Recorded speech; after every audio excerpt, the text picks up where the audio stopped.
दोस्तों, जंग के बहुत दिनों बाद जो है हमास के नेता याहिया सिनवार का बड़ा बयान सामने आया, जहां इजराइल द्वारा बार बार जंग के बीच में ये बताने की कोशिश की गई कि साहब याहिया सिनवार जो है वो हमास के लोगों को एक इजराइल के गोला बारूद के नीचे छोड़ करके भाग गए हैं।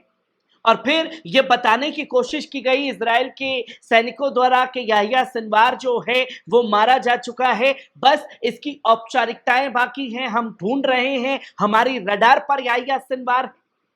ये तमाम दावे जो हैं जंग के बीच में इजराइल के एक एक कर झूठा प्रोपागेंडा साबित हुए। और झूठे प्रोपागेंडो के बीच में याहिया सिनवार का बीते कई महीनों बाद अब बड़ा बयान सामने आया है। और बयान ही नहीं बल्कि खुल करके ये ऐलान कर दिया गया है कि 1 इंच भी हमास अब पीछे हटने वाला बिल्कुल भी नहीं है।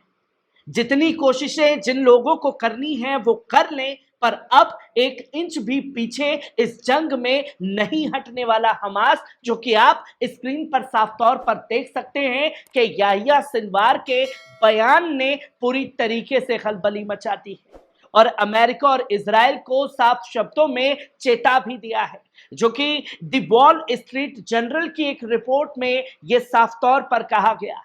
कि हमास नेता याहिया सिनवार ने गुरुवार को अरब मध्यस्थों को एक संक्षिप्त संदेश दिया और हमास अपनी बंदूकें नहीं सौंपेगा, ये ऐसे प्रस्ताव पर हस्ताक्षर नहीं करेगा जो इसके लिए कहता है।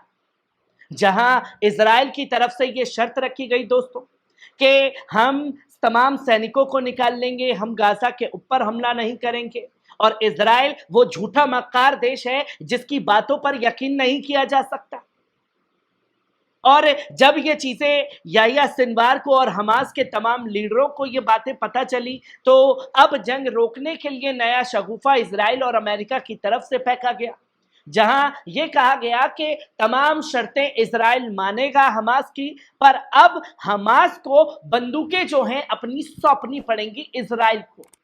तब जाकर के कुछ हो सकता है। और उसके बाद याहिया सिनवार का यह बयान जो है वो सामने आ जाता है,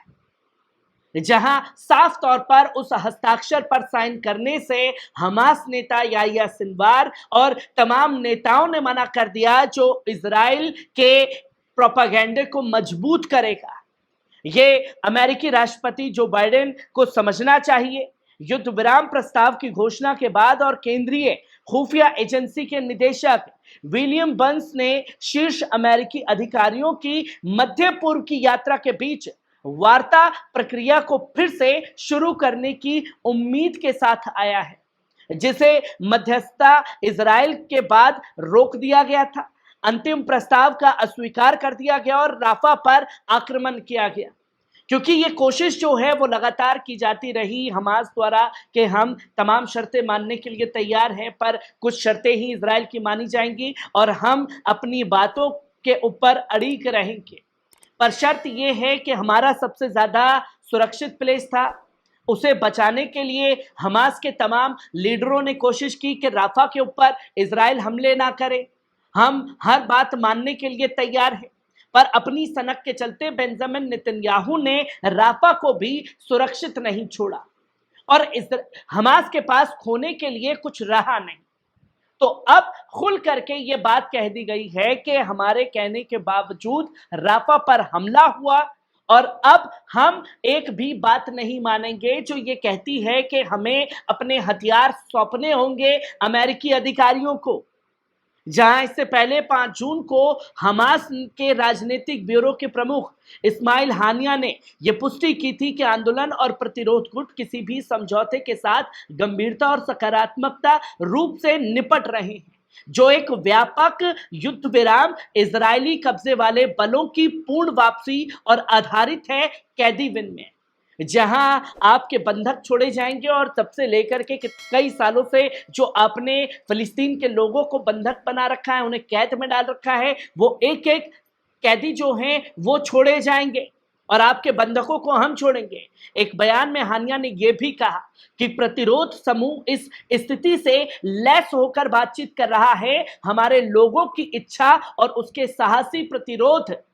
मुकाबला कर रहे हैं। यह भी ध्यान रखना महत्वपूर्ण है कि इजराइल के कब्जे वाले प्रधानमंत्री बेंजामिन नेतन्याहू ने पहले ही ऐसे किसी भी प्रस्ताव के गैर स्टार्टर करार दिया है जो हमास के अनुमूल सुनिश्चित नहीं करता है। जहां एक तरफ तो यह बताया गया और याह्या सिनवार का बयान आया जिसमें इजरायली प्रोपेगेंडा धाराशाही हो गया और यह पता चला कि याह्या सिनवार जिंदा है और तमाम अटकलों और बाजारों के उस पर उन्होंने रोक लगा दी।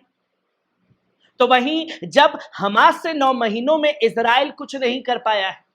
तो इजराइल के रक्षा मंत्री अपना इस्तीफा सौंपने की तैयारी कर रहे हैं, अपना इस्तीफा देने की तैयारी कर रहे हैं, जिससे खलबली मची हुई है। जहां साफ तौर पर आप देख सकते हैं कि युद्ध कैबिनेट के सदस्य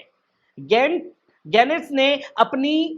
निर्धारित समय सीमा के अनुसार कल शाम कैबिनेट से अपना इस्तीफा देने वाले हैं। इस बीच उनके आसपास के लोग इजरायली प्रधानमंत्री बेंजामिन नेतन्याहू के खिलाफ आरोप लगा रहे हैं और आपातकालीन एकता सरकार के पतन को रोकने के प्रयासों की कमी का आरोप लगा रहे हैं।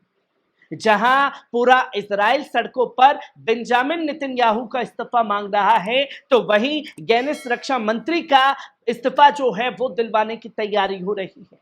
और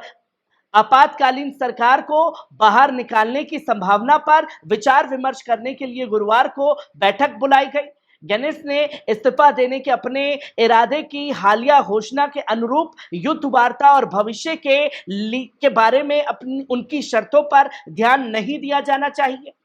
और इजरायली मीडिया सूत्रों ने कहा कि गैनेस अपने कार्यालय को एक प्रेस कॉन्फ्रेंस आयोजित करने का निर्देश दिया गया था।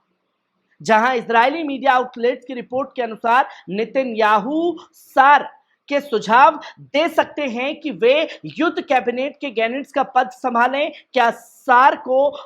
अस्वीकार करना चाहिए? नेतन्याहू जो हैं पूरी तरह से खत्म करने पर विचार कर रहे हैं। जहां नेतन्याहू के खिलाफ लोगों का गुस्सा है